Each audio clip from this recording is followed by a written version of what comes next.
राधे दोस्तों, आइए श्रावण मास की कथा अध्याय 2 सुनेंगे। इस कथा में हम जानेंगे कि सावन के महीने में किन नियमों का पालन करना चाहिए और इसका क्या महत्व है। इसको भगवान शिव ने स्वयं ही सनत कुमार को बतलाया है, तो आप ध्यानपूर्वक सुनिए। शिव बोले, हे सनत कुमार, आप अत्यंत विनम्र हैं। आपने जो कुछ मुझसे श्रावण मास के बारे में जानना चाहा है वह अब मैं तुम्हें विस्तार से बतलाता हूँ, अतः आप एकाग्र भाव से श्रवण करें। भगवान शिव बोले, इस मास में नियमानुसार रहते हुए सायं 4 बजे भोजन ग्रहण करें। 1 मास तक रुद्राभिषेक करें। उस समय उपवासकर्ता को अपनी प्रिय वस्तु को त्याग देना चाहिए। पुष्प, तुलसी, मंजरी के दल, फल और धान्य, बिल्व पत्र से भगवान शिव की लक्ष्य पूजा करनी चाहिए। विद्वान ब्राह्मणों को भोजन कराकर नियमानुसार व्रत धारण करें।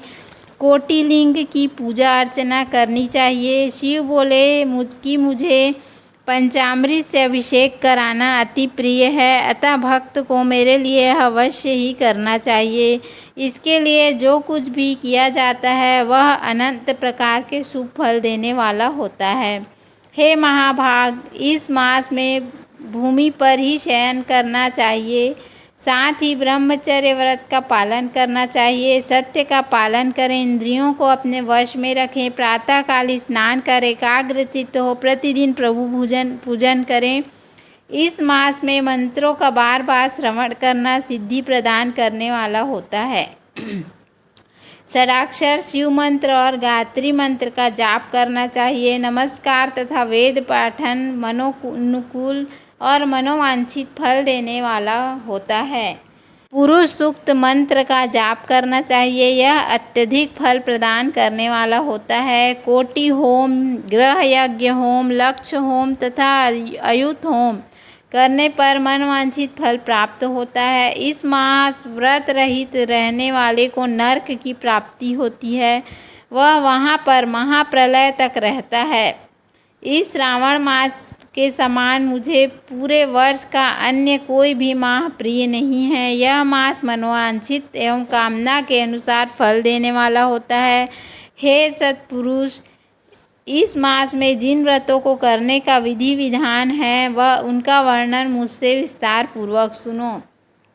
रविवार को सूर्य व्रत करें। सोमवार को मेरा पूजन करने के पश्चात ही भोजन ग्रहण करें। श्रावण मास में प्रथम सोमवार से शुरू करके निरंतर 3 मास तक किया गया व्रत समस्त मनोकामनाओं और अर्ध सिद्धियों को देने वाला होता है। यह व्रत रोटक व्रत कहलाता है।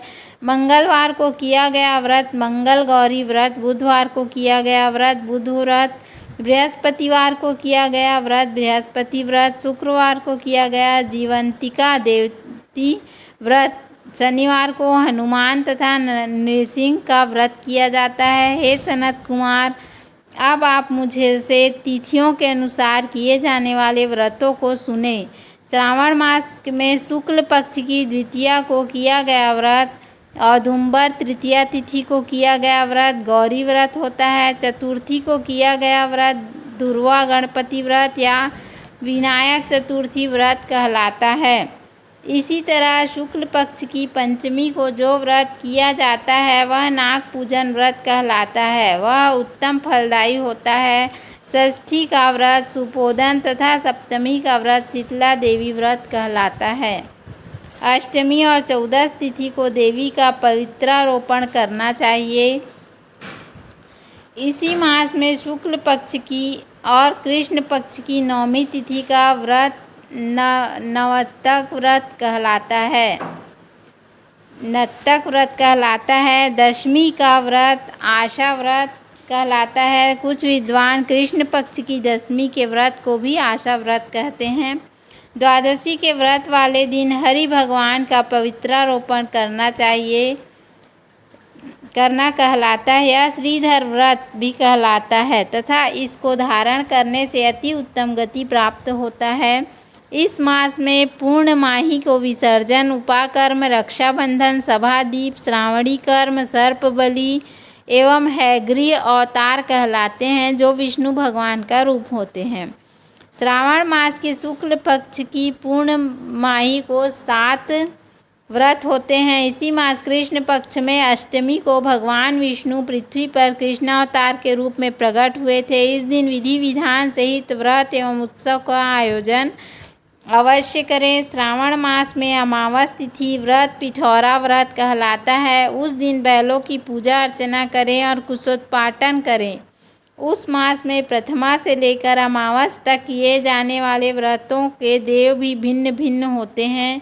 प्रथमा तिथि के देव अग्नि, द्वितीया के ब्रह्मा जी, तृतीया के देवी गौरी, चतुर्थी के देव गणनायक, पंचमी के सर्प, षष्ठी के गणनायक, सप्तमी के सूर्य, अष्टमी के शिव, नवमी की देवी दुर्गा, दशमी यम, एकादशी विश्वदेव स्वामी, द्वादशी हरि भगवान, त्रयोदशी कामदेव, चतुर्दशी शिव एवं पूर्णमाही चंद्रदेव हैं।